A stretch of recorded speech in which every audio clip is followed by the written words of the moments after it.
Sergeant Preston of the Northwest Mounted Police with Yukon King, swiftest and strongest lead dog breaking the trail in the relentless pursuit of lawbreakers in the wild days of the Yukon. Back to the days of the gold rush as Sergeant Preston with his wonder dog Yukon King meets the challenge of the Yukon. This is the Yukon in Arctic winter, the territory patrolled by Sergeant Preston, where men, like the land itself, sometimes conceal unexpected qualities beneath a forbidding exterior. On the other side of treacherous Carlson Pass, which was frequently blocked by storms, Porcupine Flat was the most civilized village of its size in the Yukon. Sergeant Preston always looked forward to the patrols that brought him to this well-ordered, law-abiding community.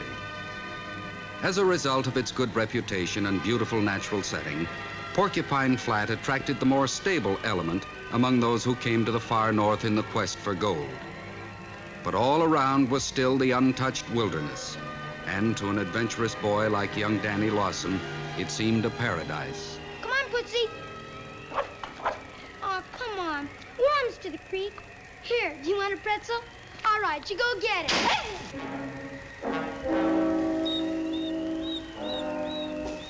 What's the matter, Putsy? Oh, golly, a trap. Wait, Putsy, I'll get you out of there.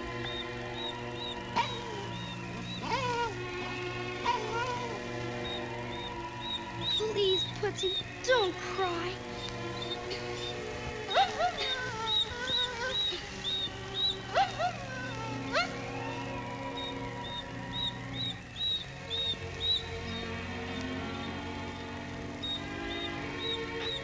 What's the matter, young fella? My dog, he's caught in a trap.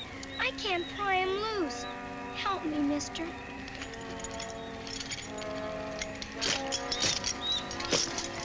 Craps. Ought to be a law against them. Yeah, let's take a look at that leg, doggy. No bones broken, thank goodness. Now, you come along with me, Sonny. We'll fix him up as good as new.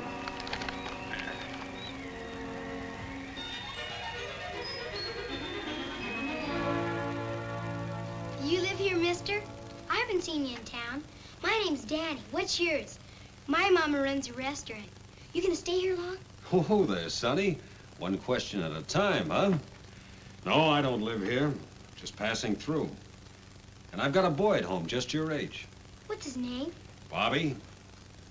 Bobby Smith. Gee, Putsy sure likes you. That's the way he licked Sergeant Preston's hand, too. Sergeant Preston? A Mountie? Yes, he just came in from Dawson. I'm gonna be a Mountie when I grow up. The Sergeant Preston says that... Here's your dog, Danny. He's all fixed up. You better run along now. You in a hurry, Mr. Smith? Yes, I've got to go up to Carlson Pass. Business. You'll come back, though. Oh, sure. So long now. So long, and thanks.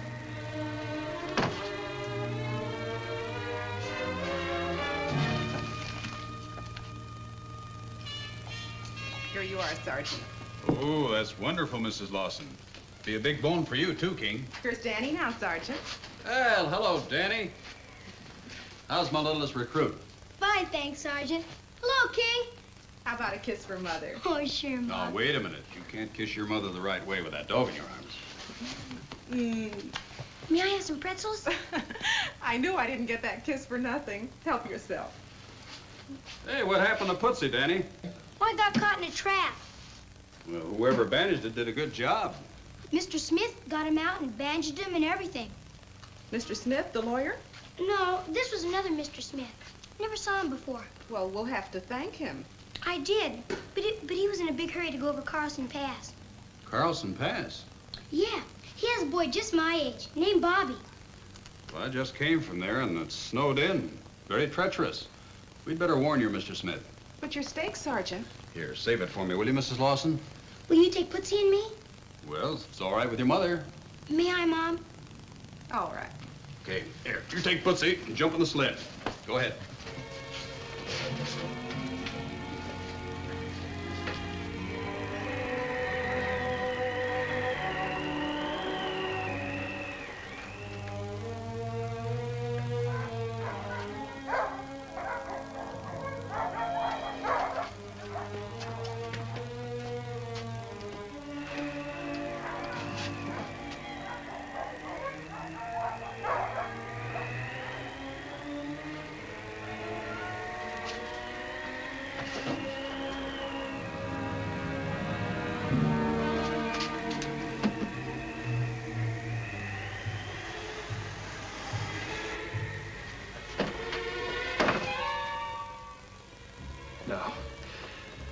Get the boy.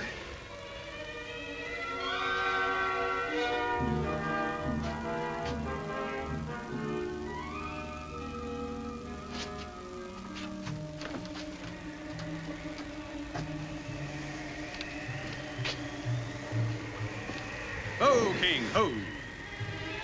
You can jump out, Danny.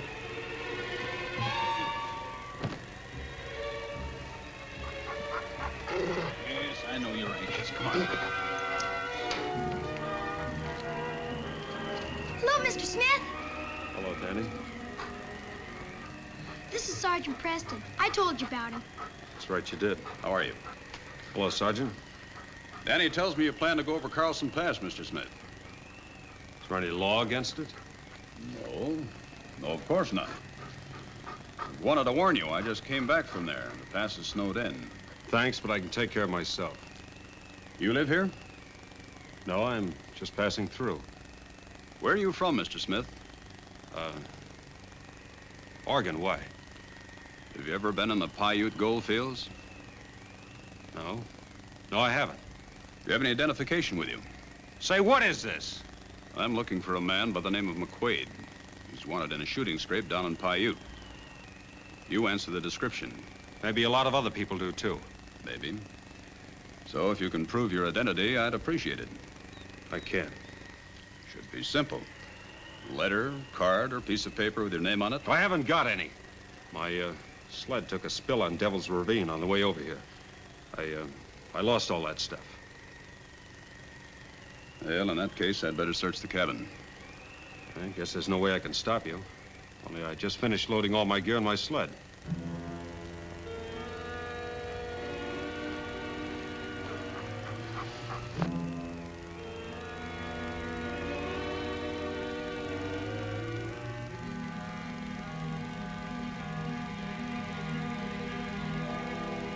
Well, there's nothing in here to identify you. What about your pockets? Now, look here, Sergeant. You're going too far, don't you think? Well, I'm only doing my job, Mr. Smith. I must insist that...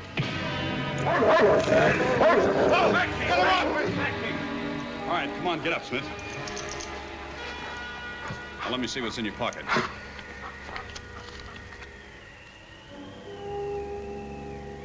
Is this your wife and son? I'm sorry, Smith. Why did you object to showing me this? I think some things are private, even from the police. It's been a long time since I've seen these two. Looks like it's going to be even longer.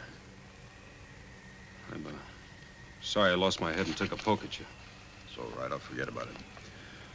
I still think I'll have a look at the cabin. Wait here, please. Guard him, King. He won't bother you unless you try to leave.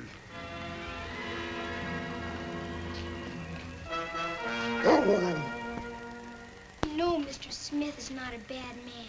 Well, sometimes it's hard to tell, Danny. Now, that photograph was wet and crumpled like it had been damaged in a sled overturn. That's evidence to bear out his story. What do you think you'll find, Sergeant? Well, I don't know, Danny. Policeman has to keep an open mind. See, it's just possible that Mr. Smith left something behind that would identify him. That'd be to his advantage. We'll go back to the constable's office and send a telegram to Paiute Lake, requesting information about the man we're looking for. Let's go. Well, Sergeant, you satisfied? Gonna take me to jail? No, I have no evidence to hold you. But we're returning to the constable's office to wire Paiute for more information, so don't leave town. Now, look here, Mountie. I'll make it as fast as I can, Mr. Smith. Come on, King. Let's go, Danny.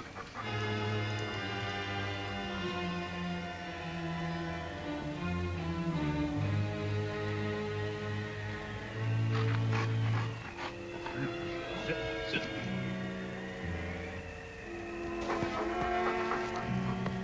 Stay. All right, King. Key, King. All right, you huskies, line.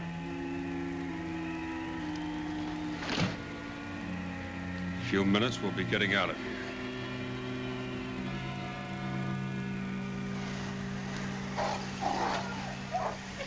Ho! End of the line, Danny.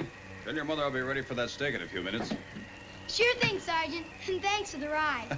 Thanks for the company.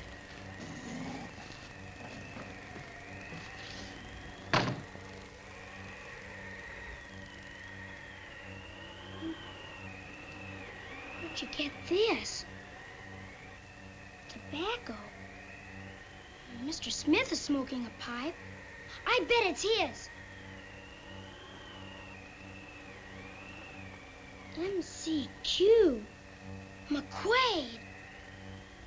And Mr. Smith is the man Sergeant Preston's looking for. We better tell him. Wait. We know Mr. Smith is not a bad man. He saved your life. Mr. Smith must have a good explanation for this. We'll question him just like Sergeant Preston would. Come on, boy.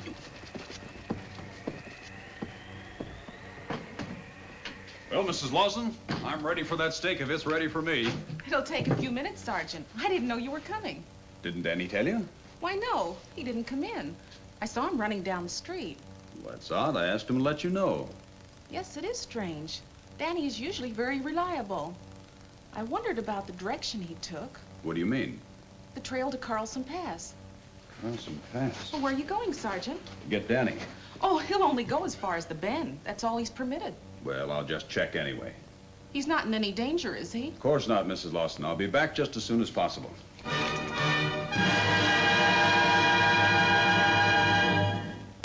It was not as unlikely as it might seem that a boy on foot could for a while evade a mounted policeman with a sled and team, or overtake a fugitive similarly equipped. Danny knew every ridge, gully, and tree for miles around. He took shortcuts known only to himself. Even so, Danny might have been outdistanced had not McQuaid run into trouble.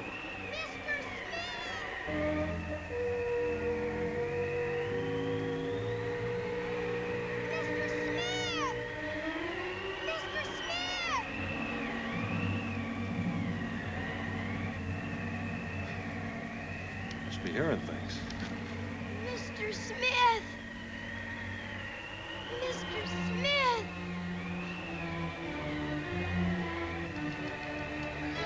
All right, you Huskies, line up! Ha! It's getting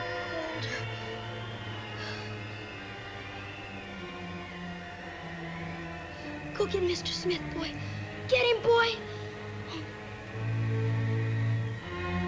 Oh! Oh, boy! Down!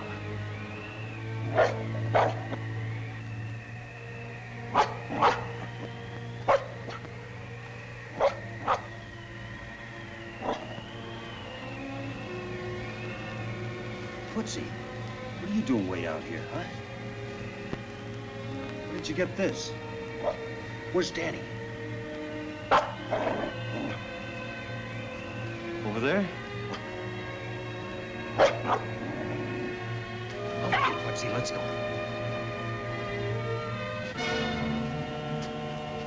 Great Scott.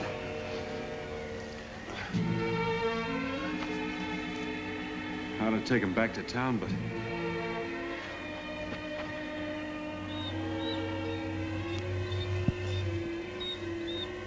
Not daring to go back to Porcupine Flat and risk meeting Preston, McQuaid continued along the trail to a way station, one of many cabins in the Yukon maintained and equipped by the Northwest Mounted Police for the use of weary travelers. Mr. Smith. Take it easy, Danny. Sergeant Preston. Preston? What about him?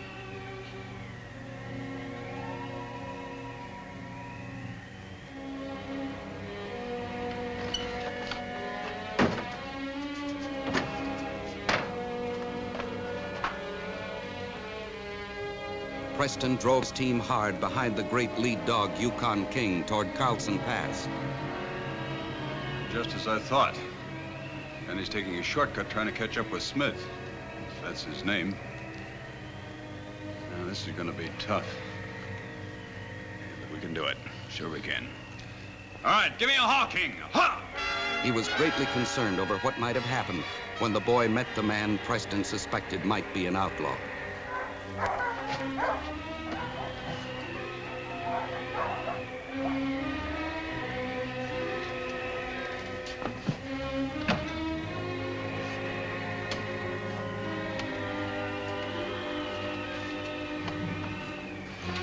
Okay, ho!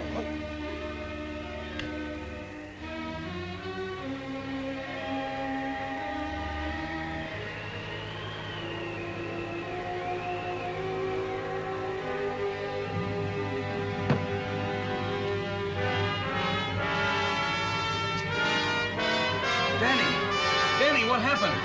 Throw your hands up, Monty. If this boy weren't in the line of fire. Now you're being smart, Monty. All right. Unfasten the gun from your lanyard and toss it on the bed.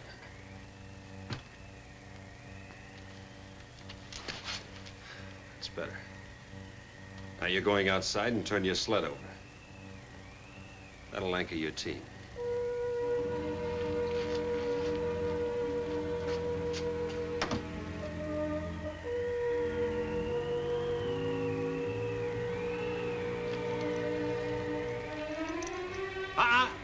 Don't touch that rifle. That's good, Monty. Now come back inside.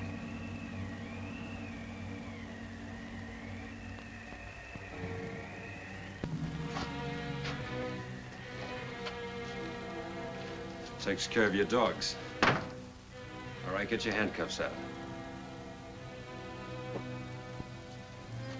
Toss them to me. Now put your hands behind you. Any tricks and the boy's liable to suffer. He's in pretty bad shape. You've done anything to Danny? Sit down. What have you done to this boy? When it came to warn me you were after me. Before he could find me, the cold got him. How bad is he? Caught him in time, I hope. And after I see he's out of danger, I'm shoving off. You know, he risked his life to warn me you were after me. And I aim to see he didn't take that chance for nothing. I wasn't after you, McQuaid. At least not until I knew Danny was missing. As a matter of fact, I was wiring Paiute Lake for more information. And I was prepared to give you the benefit of the doubt until then. What Danny said. Danny must have known something he didn't tell me.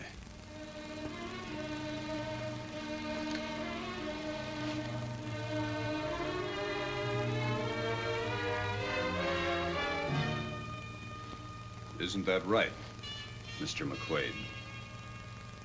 Forget it. I've got to build a fire for Danny.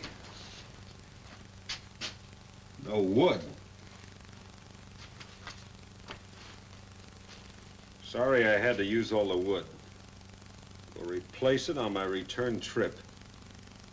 Klondike Shorty. All the blasted sardos. Mounted police maintain these way stations for the use of travelers, McQuaid. It's got to have a fire. You can't come here while you cut wood. This boy needs immediate attention. Don't you think I know that, you... This is a two-man job, McQuaid. Unlock these handcuffs. Oh, no, you don't, Monty. What kind of a fool do you take me for? You know, McQuaid, you don't look like the kind of a man that would like to see a boy die. A boy the same age as your own son. All right. I'll make a deal with you. The Northwest Mounted Police don't make deals, McQuaid. I could kill you. Yes, you could. That would end Danny's chances. All right. Have it your own way. But I'm not going to jail, see? I'm getting out of here. And now.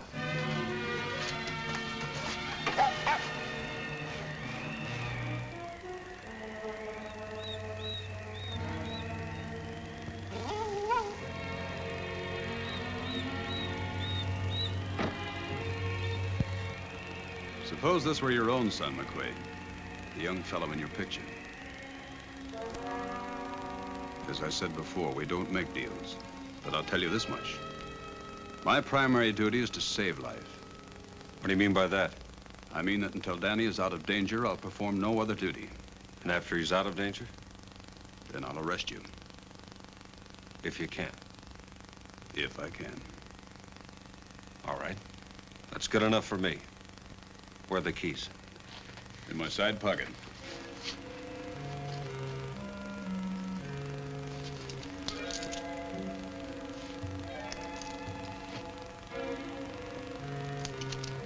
I'll cut some wood. Well, free that dog.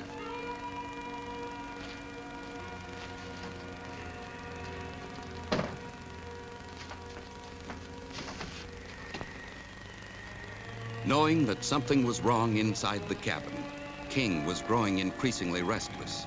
But Preston calmed his great dog and told him the moment for action had not yet come.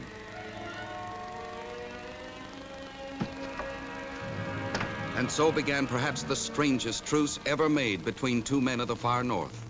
One an outlaw facing arrest and prison.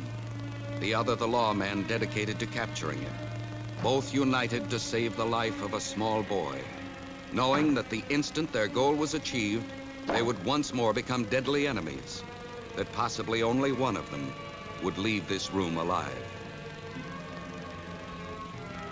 After 2 hours, Danny began to show signs of improvement.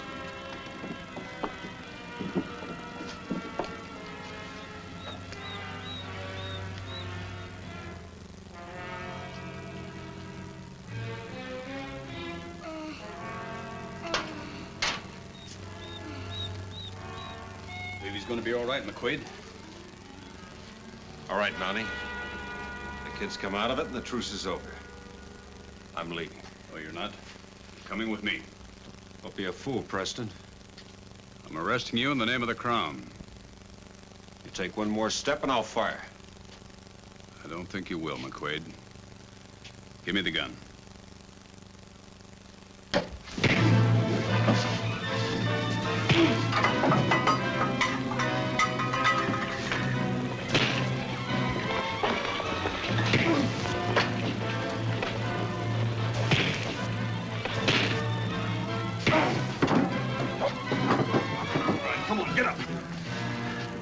Taking you in, McQuaid.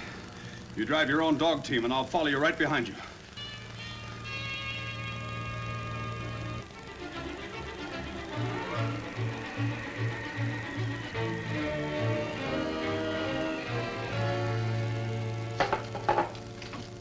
Spring right in here. Daddy, are you all right? Sure, Mom. Can I have a pretzel? Well, that should prove that he's all right. Danny turned his ankle on the trail and nearly froze. Nearly froze. But he's all right now, Mrs. Lawson. Don't worry. I don't know how to thank you, Sergeant. Well, don't thank me. You have Mr. McQuaid here to thank. Not to mention, Good old pussy. Get a pretzel, boy. Go on. Well, come on, McQuaid. Tend to our business over at the constable's office. Hello, Sergeant. I saw your team outside, so I thought I'd better bring this over. It's the information on the McQuaid man you wired for. Thanks, Constable. Why didn't you tell me about this, McQuaid? Tell you what, that I shot a man, maybe killed him? Partner isn't dead. He's recovering. What difference does it make? It'll be great news for my wife and child to learn I can't come home because I'm in prison, won't it? Says here the argument started over the abuse of a sled dog. That's right. Makes my blood boil to see anybody abuse an animal. Witnesses further testify that your partner pulled his gun first. That makes it self-defense. I think after a few technicalities are worked out, your wife and son will be seeing a free man, and soon. Thank you, Sergeant. Oh, one more thing. What made you so sure I wouldn't shoot you? And I wasn't. But a policeman has to take chances, as well as being a good judge of character. Then I had the word of a future recruit here that says that you couldn't possibly be a bad man.